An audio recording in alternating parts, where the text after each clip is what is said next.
Wally of the Week. We get some great suggestions coming in, but please send us your suggestions. We do appreciate them as well.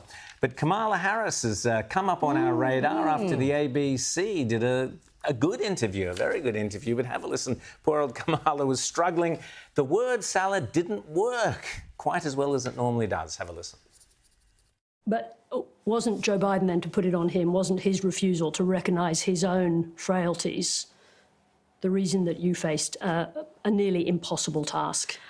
I ran against Donald Trump for president, and Donald Trump ran on a platform that was, in large part, I believe, misrepresenting his intentions to the American people. I want to interrupt you because that is a world-class pivot, but it is not the question that I asked you. Are you still reluctant to criticise the former president? In what regard, please? Well, just in terms of that question. So you went on... What exactly would you like to ask? Be more specific, if you don't mind. James, the mask slipped there. Old Kamala. It did. I didn't see that there was a lot of joy in that sort of thing. Boy, I mean, I tell you what, that tells us what a bullet we dodged, the whole world dodged with that. But also, you know, I mean, it's like amazing that even Sarah Ferguson from the ABC is hip to what she's doing there. TDS afflicted, Sarah. Yeah. But you know what? If you're wondering why we spent over $1 billion on the ABC, I think that's some value we got for once. Finally. So, Finally. I don't know if it's worth $1 billion per annum plus, but it was something. And Kamala's been on every podcast, media outlet, because she's promoting her book, and she, I think, wants to run again. So that's another motivation. And my gosh, she has not improved. She is absolutely at water, hopeless. And one of the really fascinating interviews was when she gave an insight into the moment she realised, because she genuinely thought she was going to win.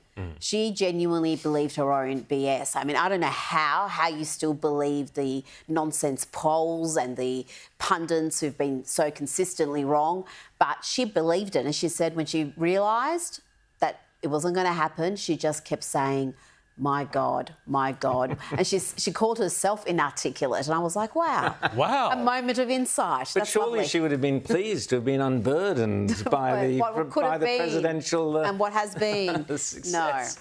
No. But we've also, while we're speaking of US presidents, you've got one. Well, yeah, I've got another person here. And you know, I was going to nominate Prince Andrew, but then I realised it's Wally of the Week, not Willie of the Week. But anyway. And he's no longer a prince. And he's no longer a prince, that's right. But no, Michelle Obama, have a look at this unbelievable self-pitying interview that she gave.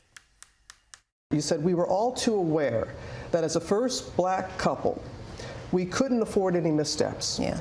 And you also say, as a black woman, I was under a particularly white hot glare. Did you feel that?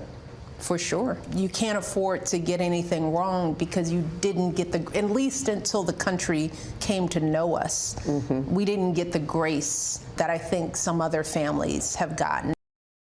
You know, this reminds me of what I loved about the Obama administration. It was all the racial healing. Look, if there was anybody who was given more passes, more grace, more excuses made for absolutely everything, show me who. I mean, you want to talk about first ladies under a white-hot glare of criticism? Look at the very glamorous Melania Trump, who gets nothing but criticism from the press. She was given an absolute dream run. And for her to pretend that there was, you know, racism or whatever behind how she was treated as the first lady and how she and Barack were treated as the first couple, that is just, again, it's the same divisive nonsense that they peddled for all 8 years of that horrific presidency. We talked about gaslighting before. That is weapon-grade gaslighting. That couple got nothing but a collective tongue bath from the media for 8 years. It was nothing but endless adulation.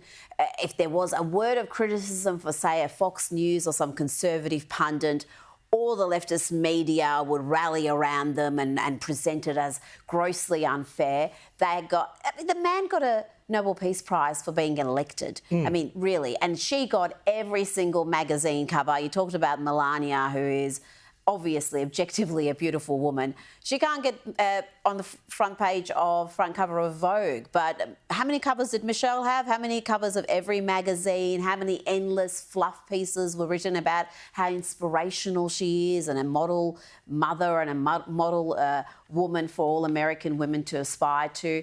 Really. And all she does, she is a miserable figure. All she does on her own podcast and on other interviews just plays the victim and bags Barack. Obviously, that is not a happy marriage, because you never hear her these days say anything positive. It's all just about how she hates how he chooses food, how he's annoying, how she's, you can have 10 years of misery in a marriage and still stay together. What does that tell you? And yet that people speak about her as a possible candidate for president for the Democrats.